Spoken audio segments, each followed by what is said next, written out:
Yo creo que lo más impresionante de Auschwitz es que un lugar sin nada, porque literalmente no hay nada, te puede transmitir todo. Como cuatro paredes llenas de rasguño te transportan en la historia y hacen que realmente el miedo entre en tu cuerpo.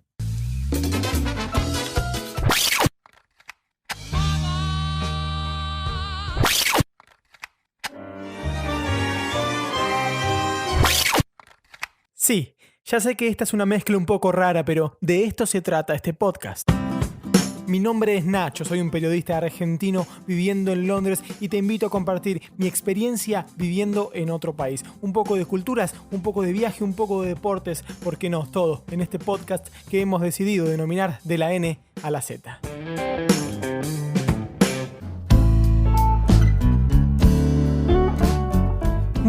Muy buenas a todos, gente. ¿Cómo andan? Espero que bien. Nuevo podcast. Hace mucho que no hacía, creo que 2 o 3 semanas. Les pido disculpas.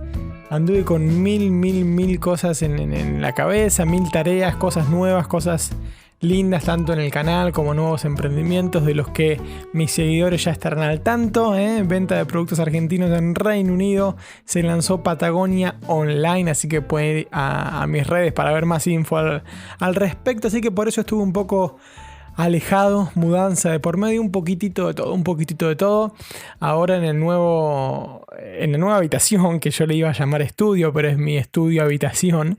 La ventana tengo justo la ventana enfrente mío, así que puedo ver para afuera mientras hago los podcasts. Eso está bueno, es inspirador. En este momento es de noche, verano en Londres, pero con frío.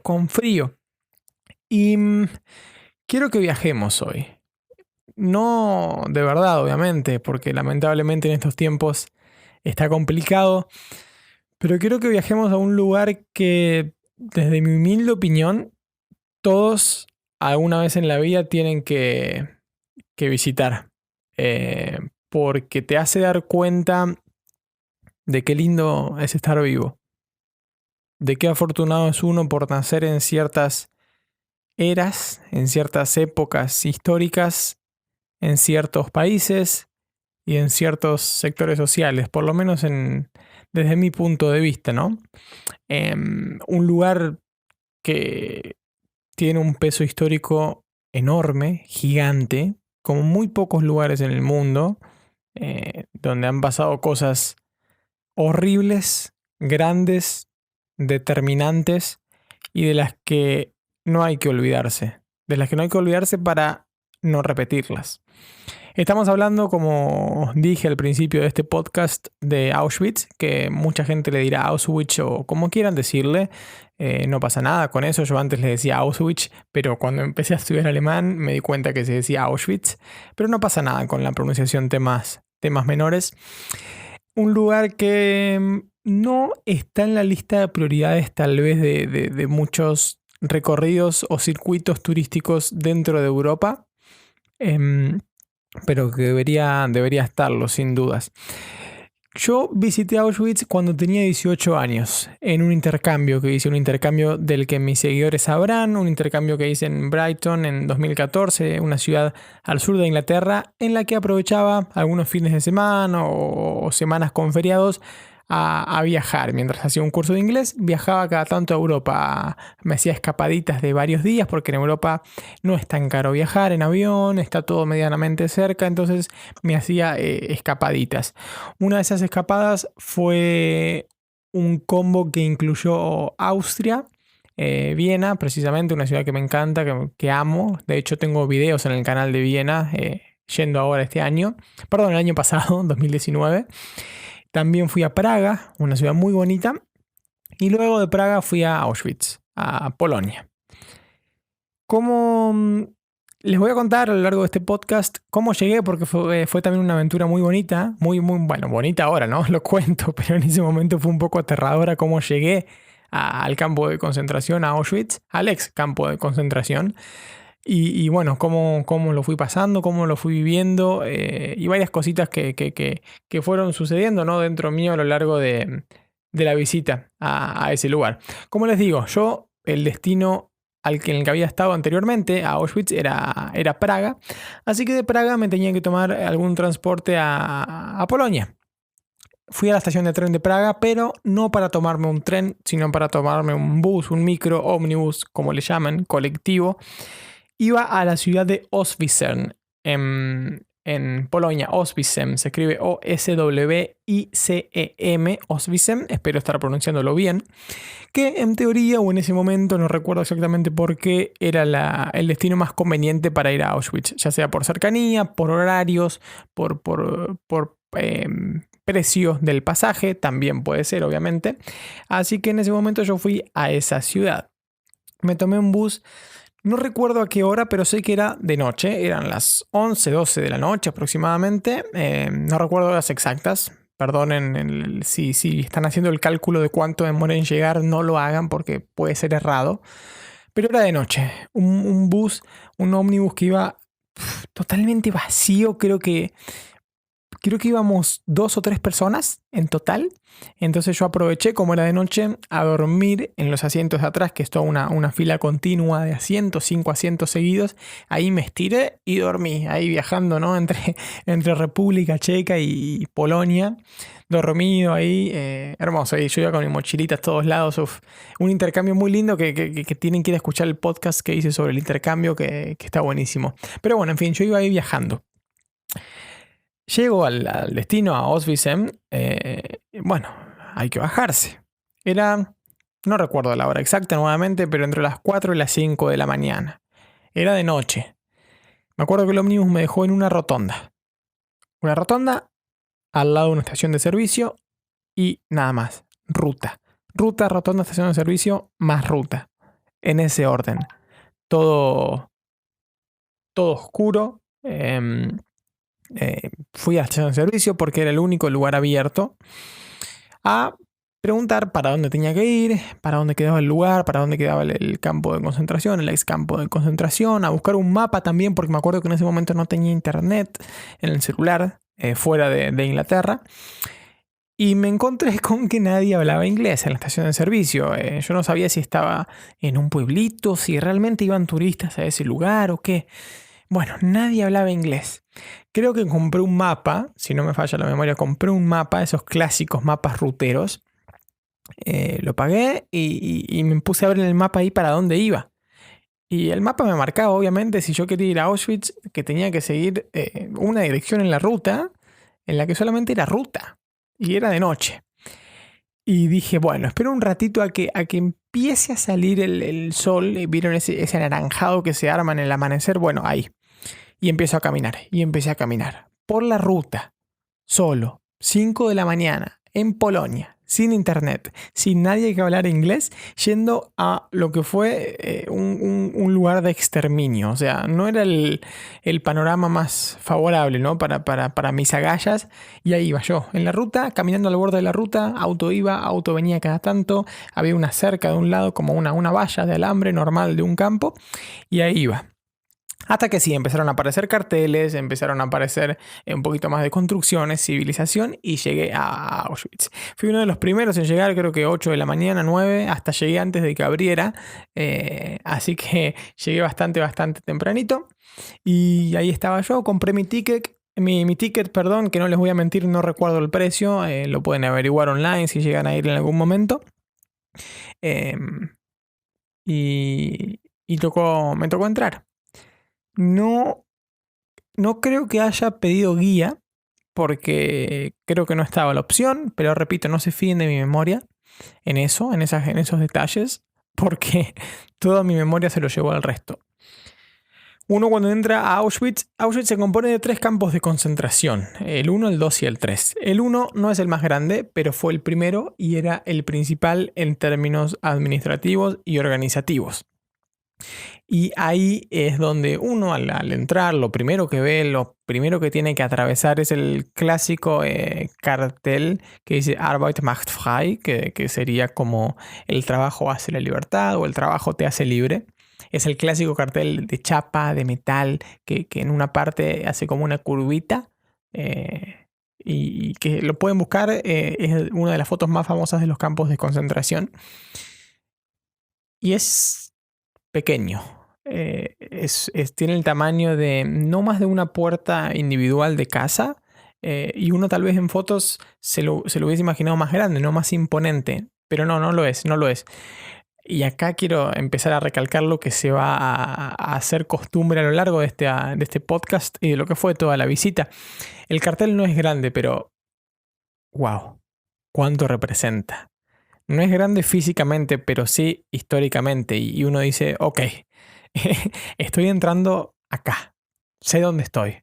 Y ahí ya se te empieza no te digo a dar náuseas o a revolver el estómago, pero uno se pone en contexto. ¿Cómo se ve un campo en concentración? ¿Qué es lo que uno ve? ¿Cómo es el paisaje, entre comillas? Son vallas de alambre, alambrados, si quieren llamarlo de esa manera, con alambre de púas en las puntas, con esos que son como circulares, como que se van enrollando en sí mismos, no sé cómo llamarlos, y como si fuesen, no son casas, no son dúplex, pero como construcciones alargadas, como si fuesen pabellones, como si fuese una cárcel, que al fin y al cabo lo era. Pero imagínense eso, una cárcel vista de arriba, todo alambrado alrededor, y luego como pabellones, como secciones de unas casas o de unas construcciones como si fuesen galpones, digamos de largo, de no más de 2 pisos cada una. También había una sección de vías de tren y también había otros lugares, otros cuartos pequeños que eran las cámaras de gas, que ya vamos a entrar ahí en detalle. Pero así se distribuían más o menos. Había pabellones también, había murales de fusilamiento. Y esa era básicamente la disposición. Era una cárcel. Imagínenselo así, una cárcel. Uno entra y tiene la opción de ir entrando a las cámaras de gases, a las habitaciones y obviamente ahí le van contando un poquito la historia. Vamos a meternos primero en lo que son las habitaciones, entre comillas, si se puede llamar así, o digámosle el lugar donde la gente dormía. Dentro de esos pabellones, esos galpones, se dividían, obviamente, lo que eran las habitaciones. Eran cuadrados de 5 por 5 aproximadamente, 5 metros por 5 metros, en los que llegaban a entrar hasta 50 personas, según nos contaban, según se podía leer en la cartelería. Eran cuchetas de 3, o sea, 3 camas, una arriba de la otra. No me acuerdo cuántas había por habitación, pero calculen lo máximo que puede entrar, digamos 4 o 5 de esas, es decir, 15 camas. 15 camas para 50 personas. Y cuando digo camas me refiero solamente a lo que es la madera de la cama, porque colchón, olvídense. Era, si se podía, lujoso, digamos, frazadas. Como frazadas en un español neutro sería como un acolchado, digamos, la parte gruesa de la ropa de cama, donde se apoyaban, donde podían dormir, y en la mayoría de los casos paja, solamente paja, que era lo más acolchado que se podía conseguir. Y ahí intentaba dormir como podían. A lo largo del recorrido te iban mostrando también escenas. Por ejemplo, había como si fuese un cubículo de vidrio, ¿no? Para demostración, donde había zapatos amontonados. Zapatos que habían usado. Niños, presos, gente grande, ancianos. Todo amontonado, todas víctimas, todas personas asesinadas. En otro, por ejemplo, había pelos de las personas. En otro estaban las ropas, los clásicos uniformes. Y eso nos hacía dimensionar la cantidad. Imagínense todos esos zapatos amontonados y decir, ok, toda esta gente y muchísima más fue asesinada acá. Y como pasaba con eso y como pasaba con las habitaciones, pasaba los que ahora les voy a comentar con las cámaras de gas. Las cámaras de gas eran cuadrados, eran habitaciones de no eran más pequeñas que las habitaciones. Las habitaciones donde dormían, yo diría que eran también, ¿no? De 5 por 5, digamos, había de distintos tamaños, pero un tamaño estándar sería ese, que quedaba un poco alejado de los pabellones, y que en algunos de los casos, tal vez no tanto hoy en día, pero en esa época estaban cubiertas de árboles o de algún tipo de reja para que no se viera a dónde iban las personas cuando iban ahí, para que los otros presos no vieran a dónde iban sus amigos, familiares, compañeros, lo que sea. Entonces ahí iban con la excusa de un baño comunitario, los encerraban y bueno, largaban el gas mortal que largaban, y en algunos minutos las personas morían, obviamente, de asfixión. En el medio de las habitaciones había lo que por lo menos en Argentina se conoce como un horno de barro, un horno hecho de ladrillo y barro, que hoy en día se usa para cocinar, pero que en ese momento y en ese preciso lugar se usaba para quemar los cuerpos de las personas que morían en ese mismo lugar. Es decir, las personas que morían ahí las quemaban en esos mismos hornos, obviamente aunque suene feísimo decir esto, para facilitar luego el trabajo de no tener que amontonar cuerpos, que tirarlos. Obviamente mucho más fácil lidiar con un material liviano y de menor volumen. En las cámaras de gas tenemos entonces hoy en día solo eso, el cuarto y el horno. Y las paredes. ¿Y por qué digo las paredes? Porque en las paredes está de lo que se habla mucho y que es verdad: rasguños de personas que estaban desesperadas porque se estaban asfixiando, amontonadas, una al lado de la otra, una arriba de la otra, se estaban asfixiando, no sabían por qué, estaban desesperados, obviamente que te falte el aire, y rasguñaban las paredes en signos de desesperación. No sé qué habrá pasado por sus cabezas, si pensaban que podían salir o qué, pero imagínense. ¿Y a qué quiero llegar con todo esto? Que lo impactante, no solamente de las cámaras de gas, sino también de las habitaciones, pero de Auschwitz en general, es que ellos no te muestran nada. O sea, cuando vas hoy ahí al museo, no se muestra nada. Es simplemente lo que había, habitaciones vacías. Pero es impresionante cómo esas habitaciones vacías, que obviamente significan mucho históricamente, te pueden hacer sentir tanto. Como 4 paredes con rasguños te pueden hacer concientizarte de lo feo que fue todo eso, de lo horrible, de lo inhumano. Cómo meterte a una habitación y ver cuchetas sin colchones encima, camas amontonadas, te puede remontar a esa época, te puede hacer ponerte en los zapatos de esas personas que de un día para el otro las sacaron de su casa y las llevaron ahí simplemente por seguir una religión o un ideal o por un color de piel. Y pasó lo que pasó. Eso es lo impactante de Auschwitz, porque, como les digo, las cámaras de gas es simplemente 4 paredes, pero créanme que te sensibiliza, se te mueve el corazón. Imagínense si solamente 4 paredes generan todas esas sensaciones, lo que habrá sido de verdad, ¿no? Obviamente, inimaginable, no se puede imaginar. Eso es Auschwitz. Y aparte también nos muestran la parte administrativa, lo que eran las oficinas, cómo tenían todos ellos los papeles, los registros de las personas que iban llegando.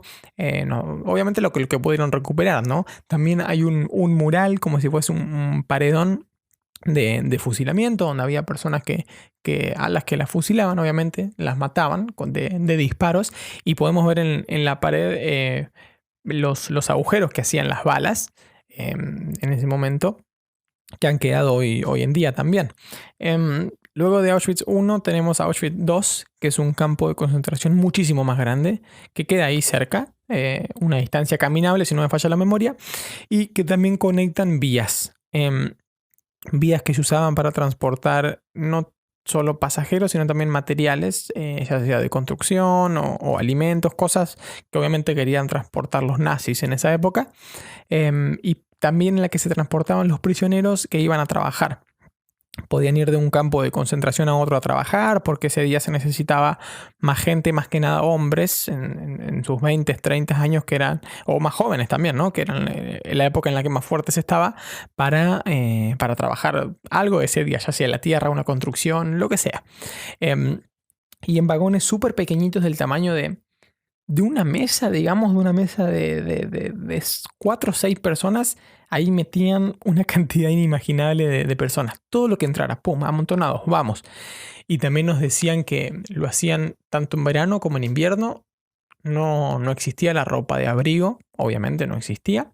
Y que también un método de castigo era en pleno invierno dejar a la gente afuera por horas y horas y horas a ver cuánto resistían, hasta que no pudiesen resistir más, hasta que el guardia se aburría y le decía, ok, puedes volver a tu habitación, o hasta que la persona moría de hipotermia.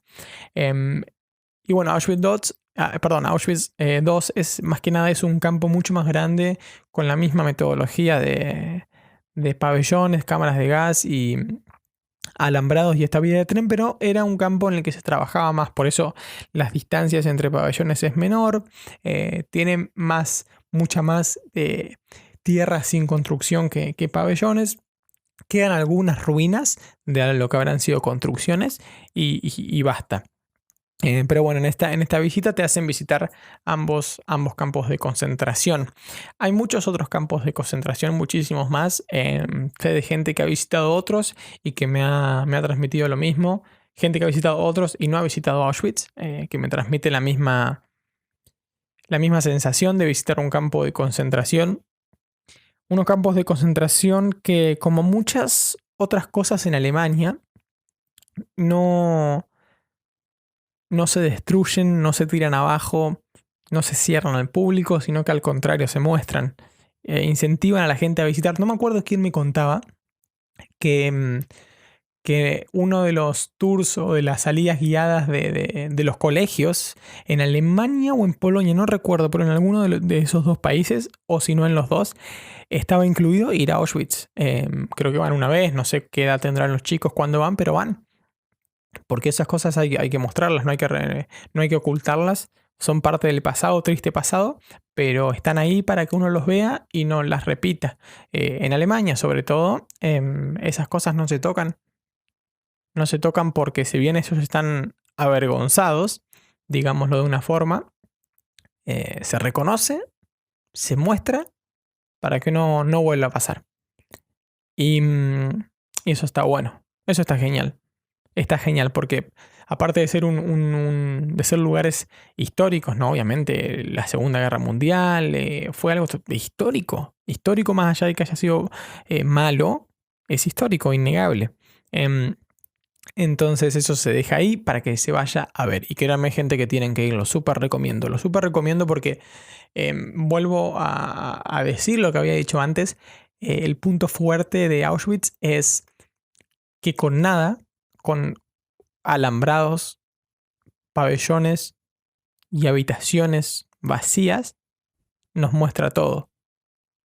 O sea, créanme, yo no soy, por ejemplo, una persona muy sentimental o una persona que se emociona fácil, pero eso, gente, o sea, es indescriptible. O sea, ahora mismo se me está poniendo la piel de gallina.